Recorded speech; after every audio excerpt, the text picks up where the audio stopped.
Temos aqui então a representação gráfica da função seno, e a função seno, enquanto mecanismo de cálculo, faz-nos o quê?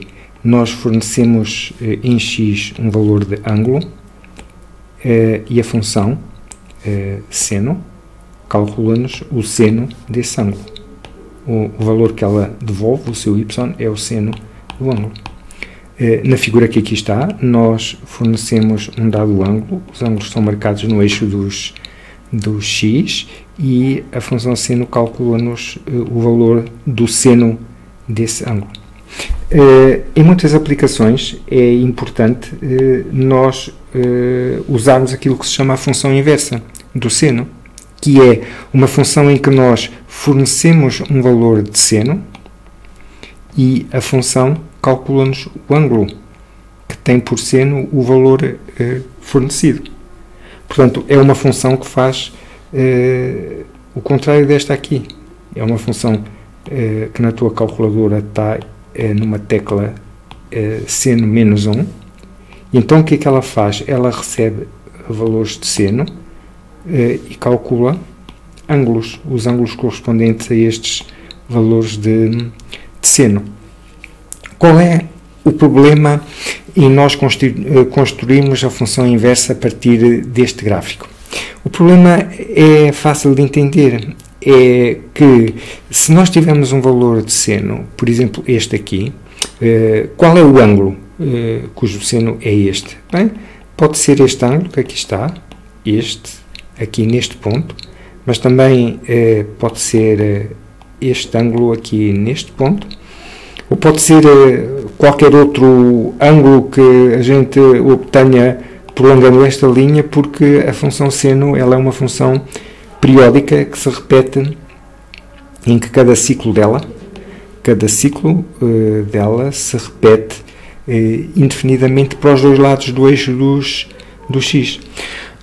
Ora, nós quando temos uma função, como por exemplo a função inversa, nós queremos para um dado valor do nosso input obter um só output. E isto significa que queremos com a nossa entrada, neste caso senos, controlar a nossa saída. Portanto, temos de saber quem ela é.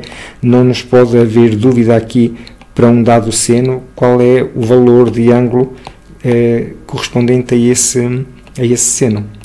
Então, aquilo que é feito é, para efeitos de cálculo da função inversa, nós limitamos a função seno a este intervalo, que é um intervalo de menos π meios a π meios, portanto a função inversa só devolve ângulos neste intervalo, e o que isto nos permite fazer é o seguinte: nós ignoramos a restante gráfico da função seno, consideramos apenas este que está aqui marcado, e como podes ver ele permite-nos duas coisas. A primeira é que os pontos desta curva que aqui estão, eles correspondem a uma variação de seno de menos 1 até 1. Portanto, a função aqui aceita-nos qualquer valor no intervalo menos 1, 1. Repara que estamos a fornecer-lhe valores de senos. Portanto, podemos, rematando isto, podemos calcular um ângulo correspondente a qualquer seno. Mas os ângulos devolvidos limitam-se ao intervalo menos π meios mais π meios. Por exemplo, se eu fornecer este valor de seno, que aqui está, a função inversa calcula este ângulo, mas calcula só um. A gente fica a saber de uma forma unívoca quem é esse ângulo. Então, para obtermos o gráfico da função inversa, a função inversa pode-se representar por seno menos 1 de x, mas também se escreve y igual a arco cujo seno é x, e convém que aqui fique claro que nós estamos a passar na nossa variável, estamos a passar senos e estamos a ser calculados pela função inversa ângulos correspondentes a esses senos. Para ficares com uma ideia do gráfico que esta função tem, se mandares alguma plotter traçar este gráfico, o que vais obter é uma curva deste tipo que aqui está, com esta forma, e é fácil ver como é que ela se obtém.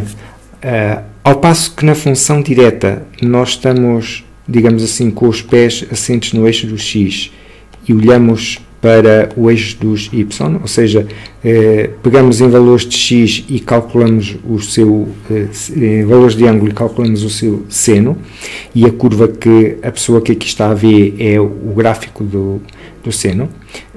Na função inversa a situação é outra. O observador agora podemos considerar que ele está aqui.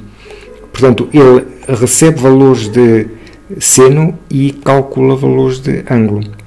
E se ele fizer isto no intervalo menos π meios, ok? Para que π meios está aqui, menos π meios está aqui nesta linha e π meios está aqui nesta.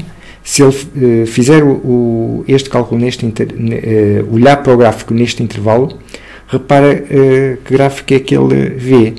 O eixo do x dele agora é o eixo que está aos seus pés, portanto, o eixo do x é este, a parte positiva é esta, é o que ele tem aos seus pés, é este.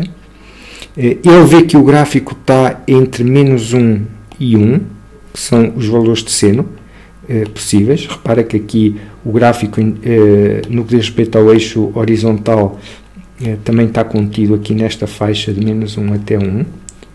E os valores que ele observa no eixo dos x são valores de ângulos.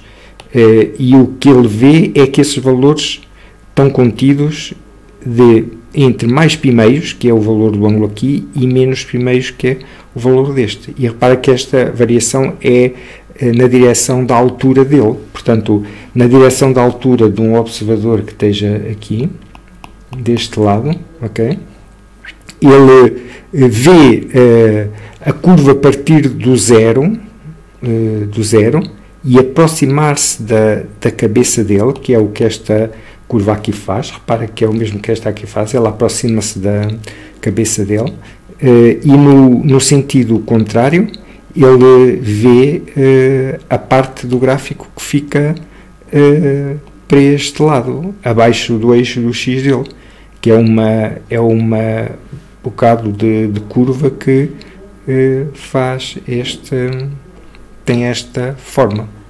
Portanto, olhar para o gráfico que aqui está do ponto de vista deste observador é o mesmo que olhar para o gráfico que aqui está do ponto de vista deste. E este gráfico à direita representa a função na forma standard, que é a variável no eixo do x é aquilo que a gente conhece, que é um dado seno de um ângulo, e a variável no eixo dos y é o que queremos achar que é o ângulo correspondente a esse seno, sendo que o ângulo está no intervalo menos π meios mais π meios.